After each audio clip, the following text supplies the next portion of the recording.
سی pack منصوبہ کیا ہے 104 پیج پہ. یہ جو اوپر والا سوال تھا وہ نہیں تھا، وہ غلط تھا. یہ والا سوال، یہ تو پچھلے چیپٹر کا تھا، یہ سوال جو ہے اس چیپٹر کا ہے، سوری. تو پھر اس کی ٹھیک کر لیں. یعنی یہ اب سوال نمبر 5 بنے گا. سی پیک انتہائی انتہائی انتہائی اہم یہ تینوں شارٹ کوسچن میں کرانے جا رہا ہوں، کیونکہ یہ لانگ بھی ہے اور یہ ملا کر شارٹ بھی بن جاتے ہیں. سی پیک ہے کیا؟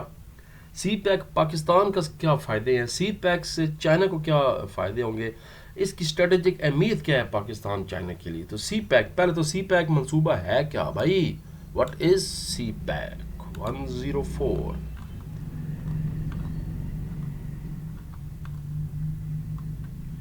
لو جی، پہلا جناب سی پیک.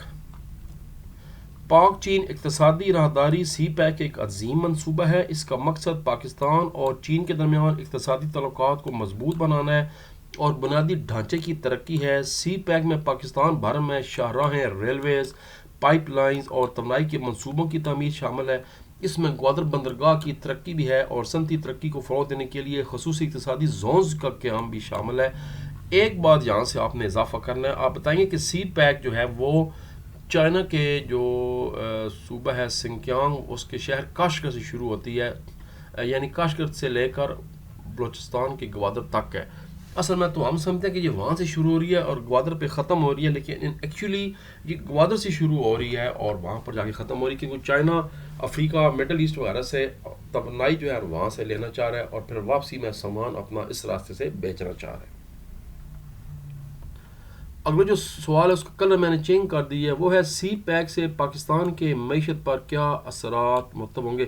یہ مسٹیک کر دی میں نے، معیشت نہیں ہوتا، معیشت ہوتا ہے، سوری. میم این یہ شین یہ تے، یہاں پر ایک یہ اور بھی آتی ہے، تو وہ یہ ہے جی.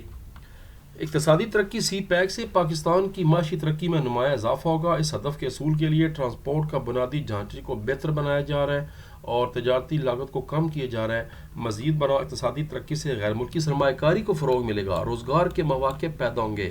خاص طور پر کم ترقی یافتہ علاقوں میں بھی اقتصادی ترقی ملے گی. روڈز بن جائیں گی، انفراسٹرکچر بن جائے گی، شہر نئے نئے بن جائیں گے، لنکس ہوں گے شہروں کے درمیان، ہوٹلز، ہر چیز بنے گی، سرائے بنیں گے.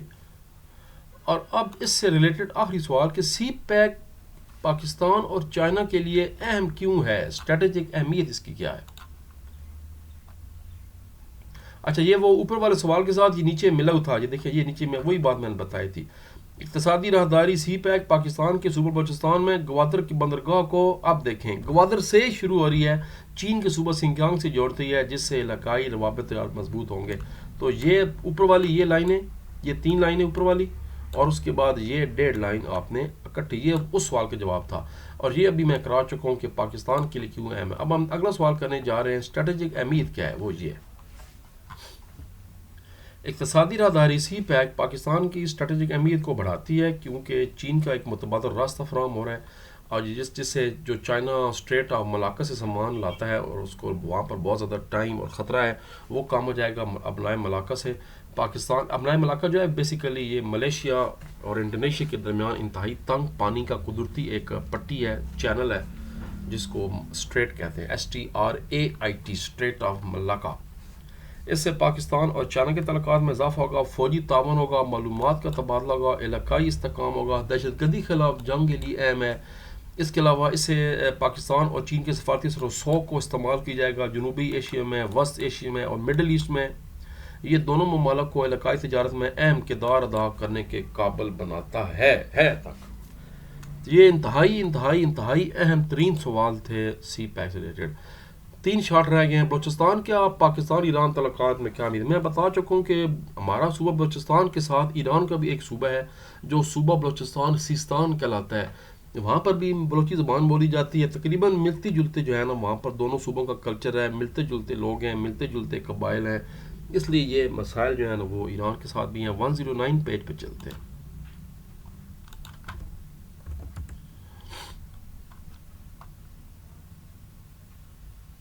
یہ ہے جی، بلوچستان کی جو اسٹریٹجک حیثیت ہے وہ پاکستان ایران تعلقات پر اثر انداز ہوتی ہے. سرحدی علاقوں میں عسکریت پسند جو گروپس ہیں اور جو علیحدگی پسند گروپ ہیں، جو بلوچستان میں جیسے BLA ہے یا باقی تنظیمیں ہیں یہ علیحدہ بلوچستان چاہتی ہیں، اس طرح سیم جو صوبہ سستان اور بلوچستان ایران میں ہے وہ بھی ایران سے علیحدہ ہو کر علیحدہ ملک بنانا چاہتے ہیں. تو تقریباً دونوں صوبوں کے ایک جیسے ایشوز ہیں، تو پھر وہ لامحالہ دونوں ملکوں کے پالیسیز پر اثر انداز ہوتے ہیں. اس لیے دونوں ممالک کی سلامتی کے خطرات پیدا کرتی ہے. دونوں ممالک ان چیلنجز سے نمٹنے اور اپنی خود مختاری کے تحفظ کے لیے فوجی آپریشنز اور معلومات کے تبادلے میں تعاون کرتے ہیں. پاک سعودی عرب دفاعی تعاون پر نوٹ لکھیں سے اگلا پیراگراف ہے. سعودی عرب نے 65-71 کی پاک بھارت جنگوں میں پاکستان کی فراخدلانہ مالی اور سفارتی مدد فراہم کی.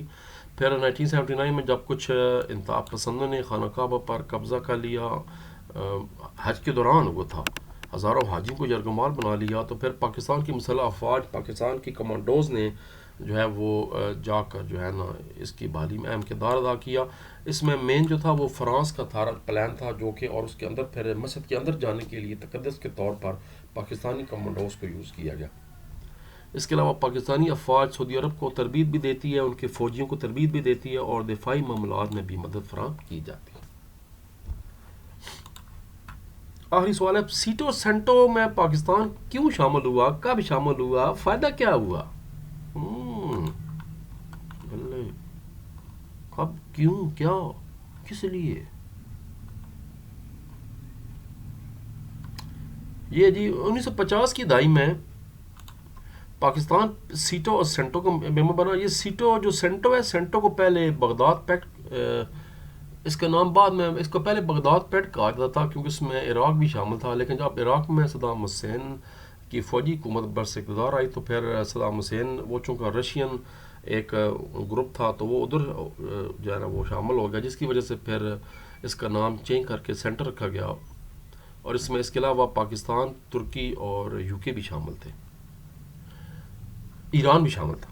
جیسے امریکی قیادت میں بننے والے اتحادوں میں شمولیت اختیار کی. ان اتحادوں کا مقصد بیسیکلی تو سوویت یونین کے اثر و رسوخ کو محدود کرنا تھا، کیونکہ دنیا میں دو نظام ہو چکے تھے، بائی پولر سسٹم ہو چکے تھے، دو بڑے چودھری تھے، چودھری رشیا اور چودھری امریکہ.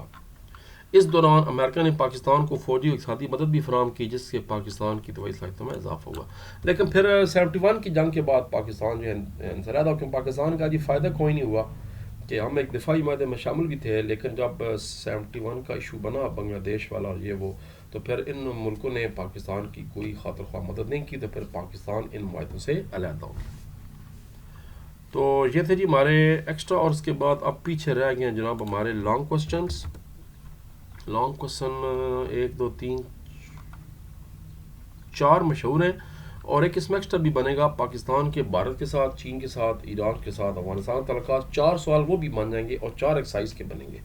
وہ جو تعلقات والے سوال ہیں وہ بھی لازمی کریں، مگر یہ سوال بھی بہت ہی اہم ہے.